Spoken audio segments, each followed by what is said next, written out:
Welcome to my podcast, Joy and Purpose. We talk about purpose, life, everything else in between. There's a story I really want to share with you all. And while attending a prayer meeting, someone shared from the book of Ruth. And I really thought about it deeply for probably a week.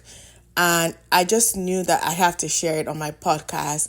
So I also have my Bible in front of me. So if you hear me flipping pages, I'm flipping through my Bible. The book of Ruth has 4 chapters. So you can definitely finish reading this book in one day, in one sitting. You can finish reading the book of Ruth. And there's so many lessons in this book of the Bible. I will focus on a couple. So Ruth went with her mother-in-law Naomi to Bethlehem. So they went after Naomi had lost her husband and 2 of her sons, and she had no grandkids. So we all know that Ruth, at least most of us know that Ruth married Boaz, right? I don't know, you probably also recall that when Ruth went to meet Boaz, and they were talking about marriage, and she had made it known that she was also interested. I guess we could put it that way. Boaz told her that there is a closer relative who was in line to marry her, that he would have to ask the person first, and if the person says no, declines, and then he would step in to marry her. And we know that the person declined, and Boaz and Ruth ended up getting married. I never thought about that part of it. We just always say Ruth and Boaz got married, blah, blah, blah. But, okay, let me paint the picture for you. Let's go back. When Ruth and Naomi came, the women came to meet her, and then she was like, don't call me Naomi, call me Mara, which means bitterness. Because she's looking at her life, everything that she had gone through. So when the women came to come and meet Naomi and Ruth, that means, when women come and gather together, that means the whole town, everywhere, everybody knew that Ruth was back. Naomi was back, and she came with a daughter-in-law. So there's a good chance that the man that was supposed to marry Ruth already knew that, so because according to the customs and the traditions of that time, he knew that he was next in line, and if he wanted to choose to marry her, he could have married her. So the young lady who was sharing during the prayer meeting said that the guy didn't step up to marry Ruth, right? This is probably the reason why God allowed Ruth and Boaz to meet. What am I trying to say? There might be something that you feel like is, or let's say it in the sense of a relationship.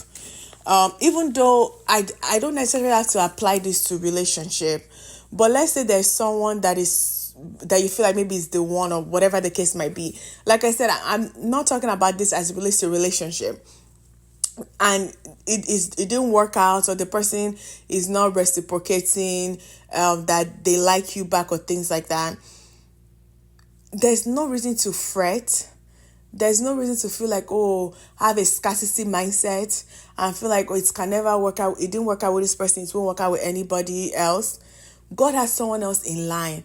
The guy, the closer relative, which we don't even know the name. I was reading through the book of Ruth again. From my understanding, the name didn't come up. I could be wrong. The name of the man didn't even come up. But the man never stepped up to the plate to say, I will marry you, Ruth. And even when Boaz went to the city gate to say, okay, this, blah, blah, blah. And he said, no, I won't. And, Boaz laid it out. If he was to buy the land, and he would also have to marry the woman from Moab. And he said, no, not interested. Then Boaz stepped up to the plate. And again, we don't know that man. We don't know his name. It didn't diminish Ruth from fulfilling her destiny. So again, I'm not saying this as it relates to relationship. My podcast is not focused on relationship per se. My podcast is focused on purpose. Is there anything in your life that you feel like hasn't worked out? You feel like it was designed for you. You feel like this should have been it, and it didn't work out for whatever the reason might be. You gave it your best shot, you gave it your best effort, and it didn't work out. It didn't pan out the way that you wanted it to be. You felt like this was ordained, this was something that is for me, and it didn't work out. Guess what? God has something better in line for you. God has something better in store for you. Let me read this part of the Bible. Ruth 4 verse 17. I probably could even read more. Let me see. You know what? Let me read from verse 13. So Boaz took Ruth and she became his wife. And when he went into her, the Lord gave her conception and she bore a son. Then the woman said to Naomi, "Blessed be the Lord who has not left you this day without a close relative, and may his name be famous in Israel."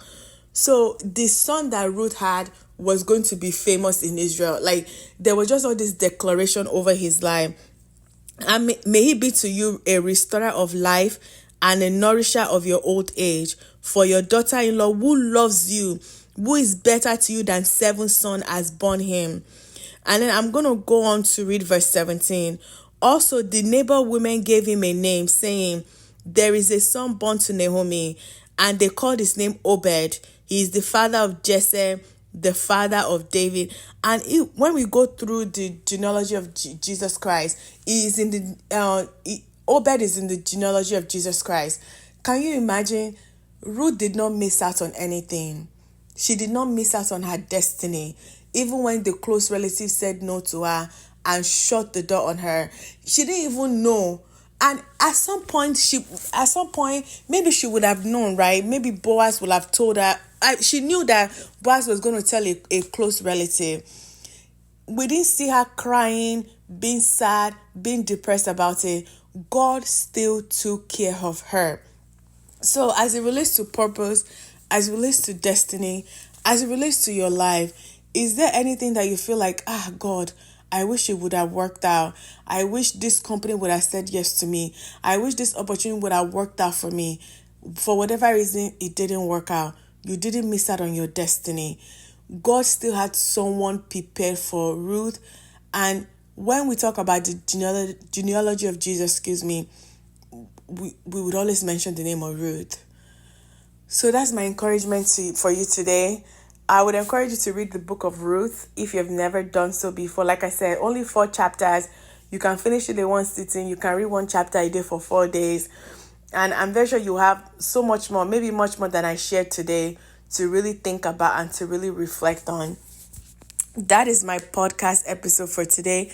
If you were blessed by this episode, I want you to share with a friend or family. Share a link with them in their share a link with them in a text message, via WhatsApp, via Instagram.